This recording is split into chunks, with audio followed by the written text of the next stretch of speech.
Hello everyone, welcome to Sanmarga classes. ಘರ್ಷಣೆ ಪಾಠದ 26ನೇ ಪ್ರಶ್ನೆ. ಘರ್ಷಣೆಯು ಒಂದು ವರವೂ ಹೌದು ಮತ್ತು ಶಾಪವೂ ಹೌದು, ಹೇಗೆ ವಿವರಿಸಿ. ಘರ್ಷಣೆ ಒಂದು ವರ ಹೌದು, ಘರ್ಷಣೆ ಒಂದು ಶಾಪ ಕೂಡ ಹೌದು. ಅಂದ್ರೆ ಘರ್ಷಣೆ ನಮಗೆ ಹೇಗೆ ಅನಾನುಕೂಲಕರವಾಗಿದೆ ಹಾಗೆ ಹೇಗೆ ಅನುಕೂಲಕರವೂ ಆಗಿದೆ ಅನ್ನೋದನ್ನ ನಾವು ಹೇಳಬೇಕು. ಮೊದಲು ಹೇಗೆ ಘರ್ಷಣೆ ನಮಗೆ ಅನುಕೂಲಕರವಾಗಿದೆ ಅನ್ನೋದನ್ನ ನೋಡೋಣ. ಘರ್ಷಣೆ ಒಂದು ವರ, ಏಕೆಂದರೆ ಇದು ನಾವು ನೆಲದ ಮೇಲೆ ಸುಲಭವಾಗಿ ನಡೆಯಲು, ಚಲಿಸುತ್ತಿರುವ ವಸ್ತು ನಿಲ್ಲಲು, ಪೆನ್ ಹಾಗೂ ಚಾಕ್ ಬಳಸಿ ಬರೆಯಲು, ಗೋಡೆಗೆ ಮೊಳೆ ಹೊಡೆಯಲು, ಕಟ್ಟಡ ಕಟ್ಟಲು ಸಹಾಯಕವಾಗಿದೆ. ಈಗ ನಾವು ನೆಲದ ಮೇಲೆ ಆರಾಮಾಗಿ ನಡೀತಾ ಇದ್ದೀವಿ ಅಂದ್ರೆ ಅದು ಘರ್ಷಣೆಯ ಕಾರಣದಿಂದ. ನೀವು ನುಣುಪಾದ ನೆಲದ ಮೇಲೆ ಅಥವಾ ಎಣ್ಣೆ ಅಥವಾ ನೀರ್ ಚೆಲ್ಲಿದಂತಹ ನೆಲದ ಮೇಲೆ ನಡಿಲಿಕ್ಕೆ ಪ್ರಯತ್ನ ಪಟ್ಟರೆ ಅಲ್ಲಿ ಜಾರಿ ಬೀಳ್ತೀವಿ. ಯಾಕೆಂದ್ರೆ ಅಲ್ಲಿ ಘರ್ಷಣೆ ಕಡಿಮೆ ಇರುತ್ತೆ. ಹಾಗಾಗಿ ನಾವು ಸೇಫ್ ಆಗಿ ಸುರಕ್ಷಿತವಾಗಿ ನಡಿಬೇಕು ಅಂದ್ರೆ ಅಲ್ಲಿ ಘರ್ಷಣೆ ಸ್ವಲ್ಪ ಜಾಸ್ತಿ ಇರಬೇಕು. ಘರ್ಷಣೆಯ ಕಾರಣದಿಂದ ನಾವು ನೆಲದ ಮೇಲೆ ಸುಲಭವಾಗಿ ನಡೆಯಲು ಸಾಧ್ಯವಾಗುತ್ತೆ ಅಲ್ವಾ. ಚಲಿಸ್ತಾ ಇರುವಂತಹ ಯಾವುದೇ ಒಂದು ವಸ್ತು, ಈಗ ನಾವು ಬಾಲ್ ಅನ್ನ ತಗೊಂಡ್ರೆ ಬಾಲ್ ಚಲಿಸ್ತಾ ಇದೆ, ಅದು ಸ್ವಲ್ಪ ದೂರ ಹೋದ್ಮೇಲೆ ನಿಲ್ತಾ ಇದೆ ಅಂದ್ರೆ ಅದಕ್ಕೆ ಘರ್ಷಣೆ ಕಾರಣ. ಅದೇ ತರ ಪೆನ್ ಹಾಗೂ ಚಾಕ್ ಬಳಸಿ ಬರಿತೀವಲ್ಲ ನಾವು, ಅಲ್ಲಿ ಕೂಡ ಘರ್ಷಣೆ ಪೆನ್ ಮತ್ತೆ ಪೇಪರ್ ನಡುವೆ ಇರಬಹುದು ಅಥವಾ ಬೋರ್ಡ್ ಮತ್ತೆ ಚಾಕ್ ನ ನಡುವೆ ಘರ್ಷಣೆ ಉಂಟಾಗಿರುತ್ತೆ. ಆ ಕಾರಣದಿಂದ ಅಲ್ಲಿ ಘರ್ಷಣೆ ಅಂದ್ರೆ ಪರಸ್ಪರ ಒಂದೊಂದು ಮೇಲ್ಮೈಗಳ ಮೇಲೆ, ಅನಿಯತ ಮೇಲ್ಮೈಗಳಿರುತ್ತಲ್ಲ ಅವುಗಳ ಮೇಲೆ ಸಂಪರ್ಕ ಏರ್ಪಟ್ಟು ಒಂದಕ್ಕೊಂದು ಅಲ್ಲಿ ಹಿಡಿತ ಉಂಟಾಗ್ತದೆ. ಹಾಗಾಗಿ ಇಲ್ಲಿ ಬರ್ದಿರುವಂತಹ ಚಾಕಿಂದ ಬರ್ದಿರುವಂತದ್ದು ಏನಿದೆ ಅದು ಹಾಗೆ ಅಂಟುಕೊಂಡೇ ಬೋರ್ಡಿಗೆ ಅಂಟುಕೊಂಡೇ ಉಳ್ಕೊಂಡಿರ್ತದೆ.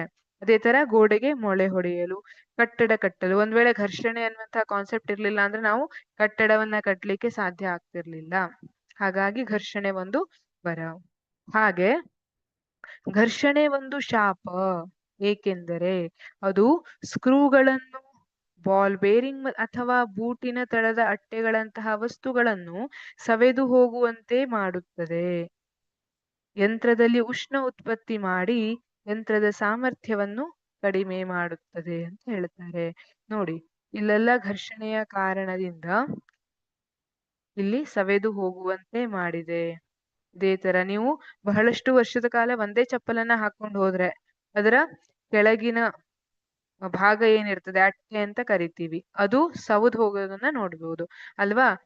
ಕೆಲವೊಬ್ರು ಹಿಂಗೆ, ನೀವು ಹಳೆಬ್ರನ್ನೆಲ್ಲ ಕೇಳ್ರೆ ಹೇಳ್ತಿರ್ತಾರೆ, ಅವ್ನ್ ನಡ್ದೆ ಚಪ್ಪಲಿ ಸೌದೋಯ್ತ ಒಂದು ಅಂತ ಅಲ್ವಾ.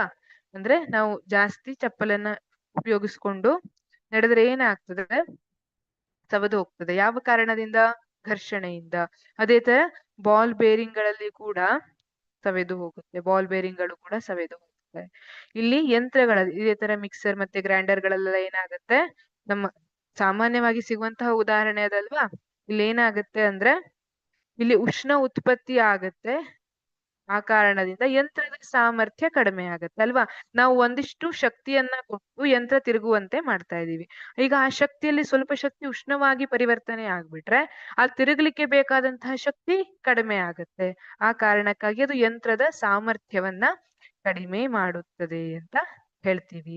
ಅದೇ ತರ ನೀವು ಕೆಲವೊಂದು ನೆಲ, ಈಗ ರೈಲ್ವೆ ಸ್ಟೇಷನ್ ಅಲ್ಲೆಲ್ಲ ಜನ ಜಾಸ್ತಿ ನಡೆದಾಡ್ತಾರಲ್ಲ, ಆ ಕಾರಣದಿಂದ ಅಲ್ಲಿರುವಂತಹ ಮೆಟ್ಟಿಲೆಲ್ಲ ಏನಾಗಿರುತ್ತೆ, ಸೌದೋಗಿರುವಂತದ್ದು ನೀವು ನೋಡಿರಬಹುದು. ಅದೆಲ್ಲ ಘರ್ಷಣೆಯ ಕಾರಣದಿಂದ.